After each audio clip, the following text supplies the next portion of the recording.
네, 3교시 이제 시작하도록 하겠습니다. 게슈탈트 치료의 병리 이론에서 접촉 경계 혼란 행동들이 바로 이런 내사나 그리고 투사, 잠깐만요. 펜을 투사, 반전, 융합, 편량 이런 것들이라고 이제 앞 시간에 말씀을 드렸고요. 또 그 외에 6가지 문제들을 또 설명드리도록 하겠습니다. 우리 이제 게슈탈트 치료에서 말하는 여러 가지 이제 정신병리적인 부분들은 접촉 경계나 성격적인 성숙 과정이 나왔고요. 접촉 경계 혼란 행동이 어떤 게 있는지, 그리고 6가지의 문제, 알아차림의 문제, 책임의 문제, 환경과의 접촉 상실, 게슈탈트 형성의 문제, 욕구의 비소유, 자기의 양극적 분리, 뭐 이런 것들이라고 이제 볼 수 있어요. 알아차림의 문제는 앞에서도 우리가 알아차림 이야기 계속했죠. 알아차림의 부족은 대체로 성격이 경직된 사람에게 나타나는 문제입니다. 자기와 자기 상 사이에 정확한 균형을 유지하기 위해 사람들이 여러 가지 환상을 만들어내고 또 이로 인해서 자신의 행동과 방식에 대한 접촉이 상실될 때 이런 경우, 그리고 이런 사람들은 한평생 동안 하루하루 뿌듯한 마음 없이 불안하게만 이렇게 살아갈 수밖에 없게 된다라고 합니다. 그 다음에 책임의 문제. 책임의 문제는 책임감이 부족하게 되면 어떻게 되겠어요? 일단은 알아차림이 부족한 사람들은 자기 자신을 조정하려고 하는데 비해서 책임이 부족한 사람은 자기 자신을 조정하기보다는 환경을 조정하려고 한대요. 그래서 이제 독립이나 자족, 성숙한 성격 특성을 가지려 하기보다는 좀 의존적인 상황에서 계속 남아 있으려고 한다. 그래서 알아차림이 안 되면 책임도 잘 안 되고, 또 환경과의 접촉도 어떻게 돼요? 이것 또한 이제 알아차림의 문제와 좀 연결이 되어 있는데, 환경과의 접촉은 2가지 형태 띠는데, 개인의 행동이나 너무 경직되어 있거나 환경으로부터 어떠한 자극도 받아들이지 않거나, 그리고 이런 이제 환경과 접촉을 안 하려는 사람들은 어떤 사회적 환경과도 접촉하지 않게 되고 물러서게 되고, 그래서 자신의 여러 가지 욕구를 충족시키지 못하게 되겠죠. 그래서 성숙한 인격 상태로 전진하지 못하게 된다. 라고 이제 볼 수 있고, 그 다음에 게슈탈트 형성의 문제, 이것도 마찬가지죠. 미해결 과제를 처리하지 못하는 문제와 연결이 되어 있습니다. 미해결 과제는 과거의 어떤 미해결 문제를 지금 여기 상황 속에서 계속 계속 이제 남겨놓고 막 해결하고자 노력하게 만들게 되는데, 그러면은 우리 속에 있는 미해결 문제가 우리 마음속에 계속 남아서 현재 상황에서 다뤄야 할 어려운 문제에 집중하지 못하게 만듭니다. 말하자면은 개인은 이런 미해결 과제들을 계속 갖고 있으면 어떻게 되겠어요? 정신이 여기에 딱 집중이 안 되겠죠. 이런 문제들이 이제 가지게 됩니다. 그리고 욕구의 비소유, 자신의 욕구를 부정하는 거예요. 뭐를 원하는지 모른다는 거죠. 그리고 자기의 양극적인 분리, 자기 성격을 양극단적으로 지각하게 된다는 거예요. 가령 어떤 사람이 자신을 너무 나약한 사람이라고 지각한다면 자신 속에 있는 강점과 약점 모두를 나는 너무 난 너무 나약해 이렇게 생각한다면 어떻게 해요? 내 속에 있는 정말 강점, 약점 이런 것들을 균형 있게 지각하지 못한다는 거예요. 그래서 펄스는 이런 이제 양극단적인 성격의 분리 현상을 내 마음 속에 개사옵니다. 이렇게 이제 이야기하고 있습니다. 예. 자, 그러면은 치료의 실제로 넘어갈까요? 치료는 게슈탈트의 치료에서 치료의 목표는 뭐냐면 통합, 성숙 및 성장, 알아차림과 접촉의 정진, 실존적인 삶입니다. 치료에서 제일 중요하게 생각하는 게 게슈탈트 치료의 핵심적인 목표는 말 그대로 게슈탈트를 잘 형성하도록 도와주는 거죠. 근데 이를 위해서는 지금 여기에서의 경험에 집중해야 된다라는 것과 자신 속에 자각되지 않은 어떤 나 자신의 한쪽 부분을 접촉하면서 환경적 자극에 접촉하여 자신의 그때그때 욕구를 충족시킬 수 있도록 해야 한다. 이런 것들입니다. 그래서 자기 자신 중에 마음에 들지 않는 부분까지 온전히 자각해서 수용할 수 있도록 하고, 통합된 전체로서 현재 일에 몰두해서 자신의 행동이나 감정, 생각까지에 대해서도 책임지는 태도를 가져야 된다는 게 바로 게슈탈트 치료의 목표입니다. 그리고 이제 더 나아가서는 자신의 어떤 삶에 대해서 창조적이고 독립적으로 살아가는 것. 그리고 게슈탈트 치료의 목표는 어찌 보면은 인간중심 상담의 어떤 부분과 아주 좀 유사한 부분이 있다라고 이제 말씀을 드렸습니다. 자, 그러면은 게슈탈트 치료의 목표 하나하나씩 한번 보도록 할게요. 통합입니다. 통합은 앞에서 계속 얘기했지만 게슈탈트 치료의 1차적 목표는 내담자의 분할되고 소외된 어떤 인격의 부분을 다시 접촉하고 자각해서 자신의 인격 일부로 통합하는 거예요. 분할되어 있던 이게 내 거 아니라고 생각했던, 아니면 내 거 안 하고 싶어, 이런 부분은 만약에 내가 굉장히 소심한 부분이 있다, 이건 내 안 하고 싶어. 그렇지만 어때요? 안 하고 싶어. 그래 되면 어때요? 나는 소심해.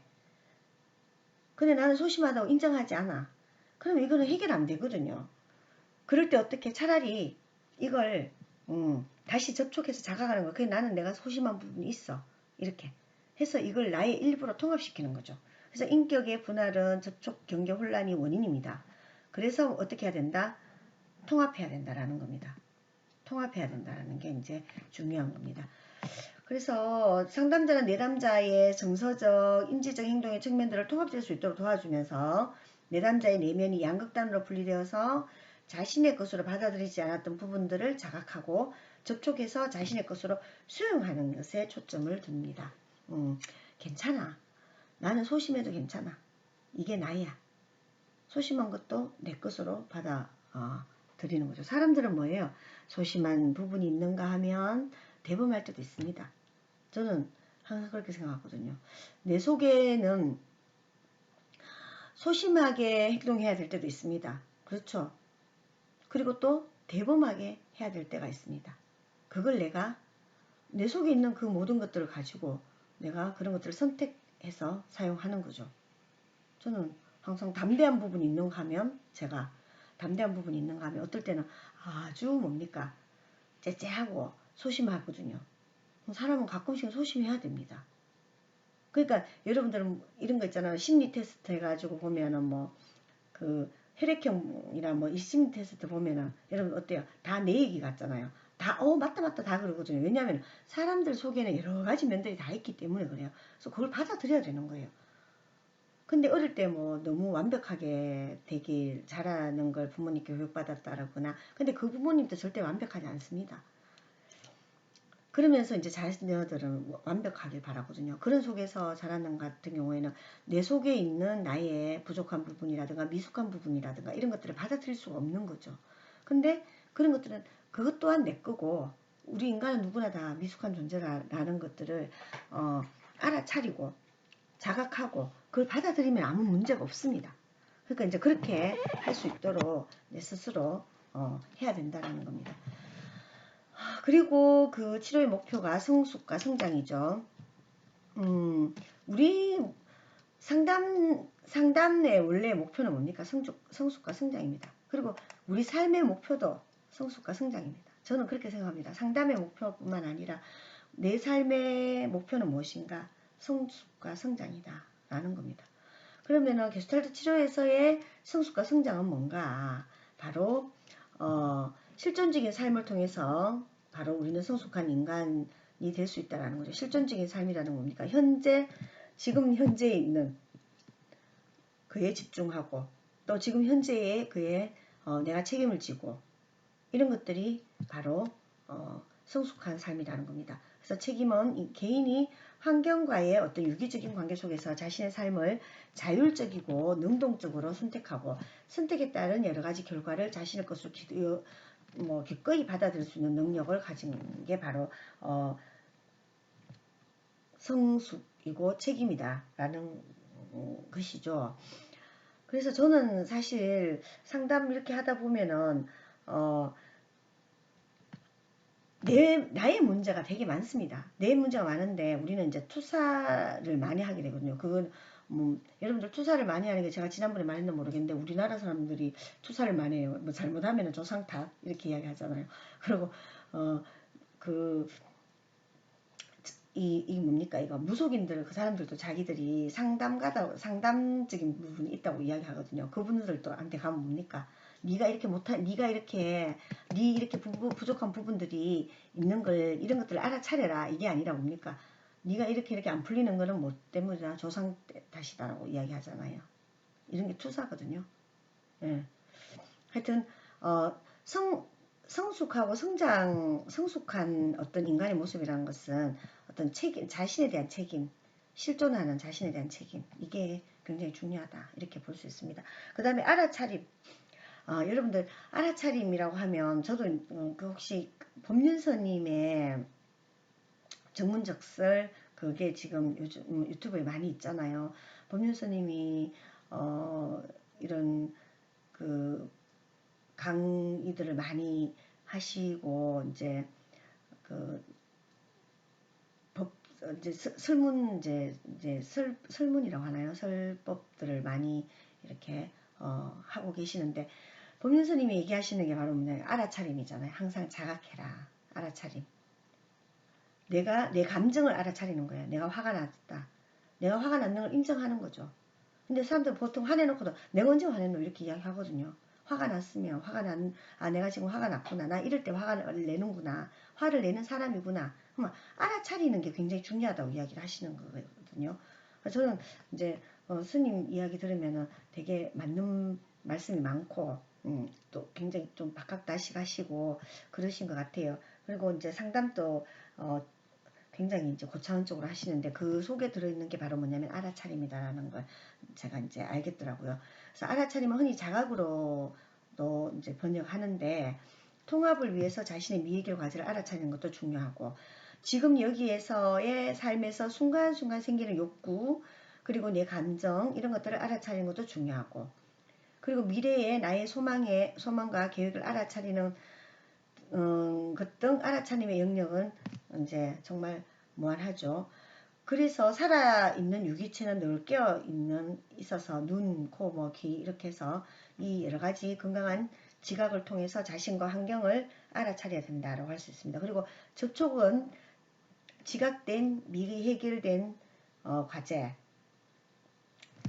내가 자각한 알아차린 미해결 과제와 욕구, 감정, 이런 소망 이런 것들을 환경과의 어떤 만남을 통해서 해소해주는 동시에 이들을 창조적인 활동 에너지로 바꿔준다. 이렇게 얘기하고 있습니다. 그러면서 이제 우리 유기체들의 성장을 도와준다. 그래서 여러분들 알아차림과 뭡니까 접촉 이런 것들을 앞에서도 배웠죠. 그죠? 방금 둘째 시간에 했는데 알아차림 나의 감정이 뭔가 또 나의 욕구가 뭔가 이런 걸 통해서 내 미해결된 과제들을 찾아내고 그리고 이 미해결된 과제들을 뭡니까 접촉을 통해서 해소하고 그런 거죠. 그래서 이제 알아차림과 접촉의 정진이 정말 치료의 목표다. 그 다음에 실존적인 삶입니다. 여러분들 실존적인 삶은 또한 이 게슈탈트 치료가 지향하는 어떤 목표입니다. 그래서 개인 스스로가 자기 자신이 돼서 자신의 인생을 자율적이고 책임있게 살아가도록 도와주는 건데 흔히 이런 목표를 환경의 지지에서 자기 지지로 이끌어준다고 표현을 합니다. 그래서 치료자는 내담자를 변화시키는 사람보다 내담자 스스로 자신이 변화하는 것이 필요하다라고 볼 수 있습니다. 그 징커는 내담자가 실현해야 될 이 내용들을 이렇게 또 정리를 해놨습니다. 내담자 자신에 대한 알아차림을 고양하는 방법으로 나가야 된다. 내담자 자신의 경험, 자신의 감정, 생각, 행동에 대한 주인의식을 점진적으로 갖도록 한다. 타인의 권리를 침해하지 않으면서 내담자 자신의 욕구를 만족시키는 기술을 개발하고 가치관을 형성해야 된다. 그리고 자신의 모든 감각에 대해 더 많이 알아차려야 된다. 자신의 행동의 결과를 수용하고 자신의 행동에 대해 책임을 수용하도록 한다.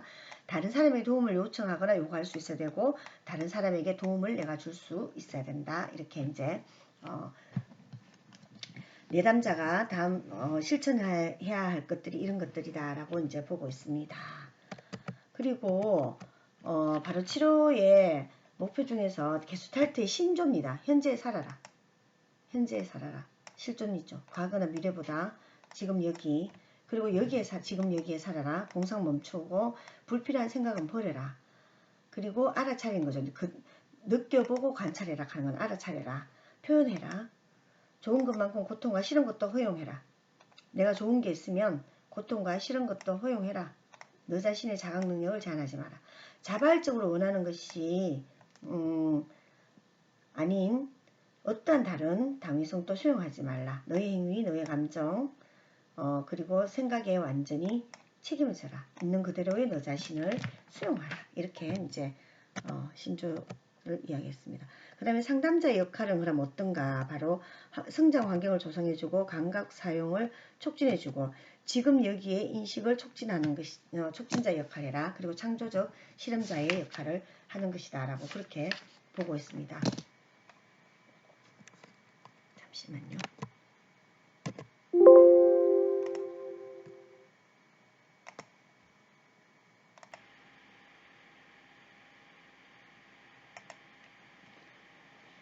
네, 다음은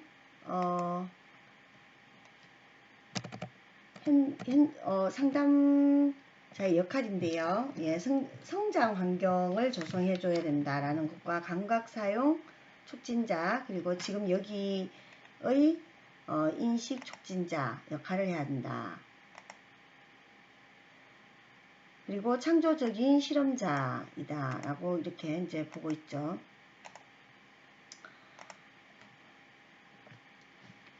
여러분들 책에 보면 180쪽 한번 보시기 바라고요. 그 다음에 이제 중요한 거 치료 기법으로 넘어가도록 하겠습니다.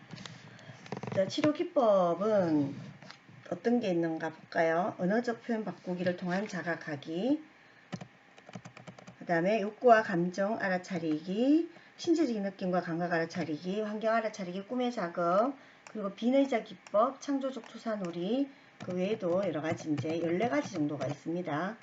13가지네요. 13가지가 있는데 여러분들 이 중에서 중요하게 알아둬야 될 게 비너의자 기법 뭐 이런 것들은 여러분들 중요하게 좀 봐두시면 좋겠고요. 창조적 투사놀이 이런 것들도 이제 중요한 게슈탈트 치료법에 라고 볼 수 있습니다. 우리 책에 한번 볼까요? 182페이지에 보면 언어적 표현 바꾸기를 통한 자각하기입니다.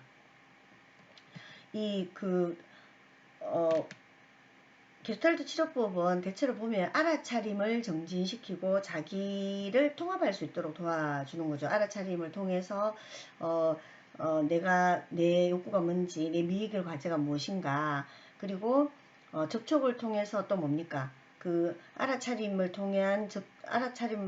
통해서 나의 욕구라든가 이런 것들을 찾아내고, 그리고 이런 것들을 통해서 우리는 뭡니까? 전경과 배경을 좀 원활하게 이렇게 교환하면서 그리고 자기를 통합시킬 수 있다. 이렇게 이제 보고 있습니다. 그래서 언어적 표현 바꾸기를 통한 자각은요. 만약에 이제 상담자가 이렇게 물었어요. 손이 어떻게 하고 있습니까? 내담자가 그것이 떨려요. 손이 그것이 떨려요. 이렇게 이야기해요. 그리고 우리는 자주 욕을 해요. 할 때 이거는 이제 언어적 표현을 바꿔줍니다. 그것이 떨려요가 아니라 내가 떨고 있는 거야. 나는 떨고 있어요. 지금 손을 떨고 있어요. 그리고 우리는 자주 욕을 해요가 아니라 나는 자주 욕을 해요. 본인이 욕을 하고 있다라는 거죠. 행동의 주체의식, 주체로 인식하는 거죠. 내가 이 행동의 주체라는 걸 인식시켜주기 위한 것. 그리고 질식될 것 같아요가 아니라 나는 나 자신을 질식시키고 있어요. 이렇게. 그 일을 할 수가 없어요가 아니라 난 그 일을 하지 않겠어요. 이렇게. 선택과 책임의 소재를 인식시켜주는 것. 또 재밌는 게 있습니다. 제 아내는 정말 게으른 사람입니다. 이게 아니라 제 아내는 정말 게으른 사람이에요. 그러나 그렇게 보는 것은 저의 시각입니다. 이렇게 바꾸라는 거예요. 그렇게 보는 거는 우리 애들은 정말 말을 안 들어요. 그러나 그렇게 보는 것은 저의 시각이에요. 이렇게 바꿔야 됩니다. 투사 및 책임인식. 투사 및 책임인식입니다.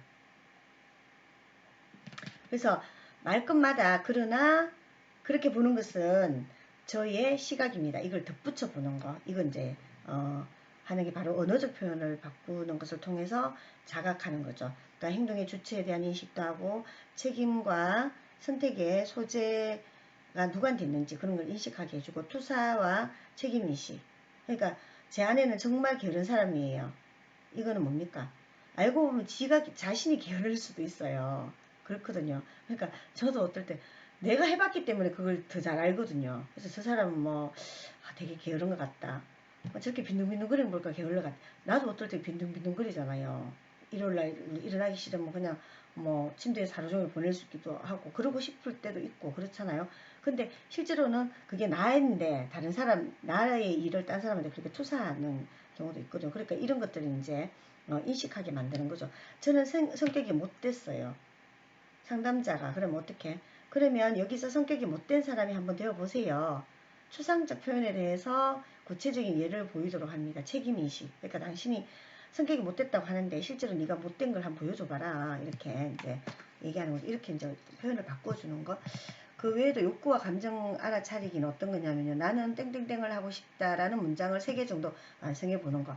생각을 멈추고 현재 느낌에 집중해 보시고 그 감정을 말해 주세요. 라든가 지금 화가 나시는 것 같은데 무엇을 하고 싶으세요? 그러니까 욕구와 감정을 알아차리는 거. 이게 되게 중요한 거잖아요. 그럼 욕구와 감정이 알아차려야지 뭡니까? 미해결된 과제가 뭔지를 알게 되고 이런 것들 미해결된 과제가 계속 전경으로 나오려고 할때 배경으로 막 밀어 넣으려고 하거든요. 그러지 말고 정경으로 끄집어내서 이 환경과 상호작용을 통해서 그 정경을 그야말로 해결하고 그리고 다시 뭡니까? 이거는 배경으로 보내고 이렇게 해도 욕구와 감정 알아차리기가 중요합니다. 그리고 신체적인 느낌과 감각 알아차리는 거. 신체 감각을 느껴보세요. 라든가 지금 어깨를 움츠리고 있네요. 지금 얼굴이 벌겋게 변했네요. 지금 방금 입술이 움찔하신 것을 아십니까? 이렇게 해서 이제 신체적인 느낌과 감각을 알아보는 거. 지금 손이 꼼지락꼼지락 하는데 손이 무엇을 말하려고 하는 것 같습니다. 라든가 이런 식으로 이제 하는 거죠. 그 다음에 환경 알아차리는 거. 상담실 안에 무엇이 보입니까? 전에 보이지 않던 새로운 것이 뭔가 보입니까? 눈을 감고 부인의 얼굴 모습을 떠올려 보세요. 자, 이제 눈을 뜨고 부인의 얼굴을 자세히 관찰해 보세요. 어떤 차이가 느껴집니까? 맞은편 사람의 눈을 한번 쳐다보세요. 주변 사물을 둘러보세요. 눈을 감고 주위에서 들리는 소리에 귀를 기울여 보세요. 눈을 뜨고 주변 사물을 살펴보세요. 이렇게 환경 알아차리는 거. 이런 것들. 환경과 단절, 환경과 상호 접촉하지 않는 게 아까 치료, 어떤 나타나는 병리 현상들이라고 말씀을 드렸잖아요. 그 다음에 비의자 기법, 이게 이제 가장 널리 쓰이는 기법 중에 하나입니다. 여러분 이건 꼭 알아두시기 바랍니다. 그래서 비의자 기법은 내담자의 알아차림을 정진시켜서요. 통합을 이루기 위한 궁극적인 목표입니다. 그래서 역할 연기를 하기도 하는데 내적 갈등을 다루기 위한 두의자 기법도 있고요. 미해결 과제를 다루기 위한 빈의자 기법 이렇게 있습니다. 184페이지예요. 이거 여러분들 중요하니까 줄 좀 꺼놓으시기 바랍니다. 빈의자 대화는 미완성 게슈탈트들을 상상을 통해서 다루고 해결하는 그런 방법입니다. 그래서 빈의자는 갈등 관계에 있는 다른 사람이 앉을 수도 있고 또 꿈 또는 공상에서 문제가 되는 혼란스러운 어떤 부분이라든가 두통과 같은 어떤 신체 증상을 이렇게 앉힐 수도 있습니다. 그래서 빈의자에서 내담자는 중요한 미해결 과제가 걸려있는 어떤 사람을 이렇게 시각화하는 거예요. 여기 있다고 생각하고 차단되었던 마음을 통합시키기 위한 노력으로 그 사람에 대한 자신의 어떤 생각과 감정을 표현합니다.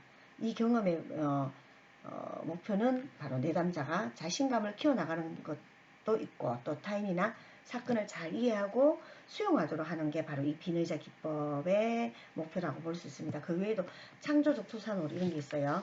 창조적 투사놀, 우리가 어떻게 보입니까? 우리가 당신에 대해 어떻게 생각하는 것 같습니까? 나는 아주 욕심쟁이이기 때문에 당신이 욕심쟁이라는 것을 금방 알아챌 수 있습니다. 이렇게 당신이 그 사람에게 한 말, 너는 너무 이기적이야. 그래서 난 내가 싫어. 네, 당신 자신에게 한번 해보세요. 뭐 이렇게 이제 하는 거죠. 그래서 여러 가지가 있어요. 머물러 있기, 반대로 하기, 뭐 이렇게 쭉 있는데, 여러분들 이제 가장 중요한 치료 기법, 이제 그 앞에서 말한 비너이자 기법 여러분들 꼭 알아두시기 바랍니다. 예, 그러면은 여기까지 하고 게슈탈트 치료법에 대해서 게슈탈트 치료 심리치료법에 대해서 이제 마치도록 하겠습니다. 여러분들 이제 뭐 개론적으로 여러분들한테 쭉 설명을 했는데 중요한 거 몇 가지 꼭 이제 기억해 주시면 되겠습니다. 항상 그 전경과 배경에 대한 그림 있잖아요. 그거는 이제 전경과 배경에 대한 그림이 있고, 그리고 게슈탈트라는 게 어떤 건지, 게슈탈트는 이제 얼룩말 그림 있죠. 부분이 이제 전체를 보이게 하는 것, 이런 것들, 그게 이제 게슈탈트라는 걸 여러분들 알아두시면 되겠습니다. 예, 그럼 여기까지 하고 9주차 수업을 모두 마치도록 하겠습니다. 예, 과제물 잘 이행해 주시고 10주차에서 다시 뵙도록 하겠습니다. 10주차에는 아마도 레포트가 나갈 것 같습니다. 예, 수고하셨습니다. 마치겠습니다.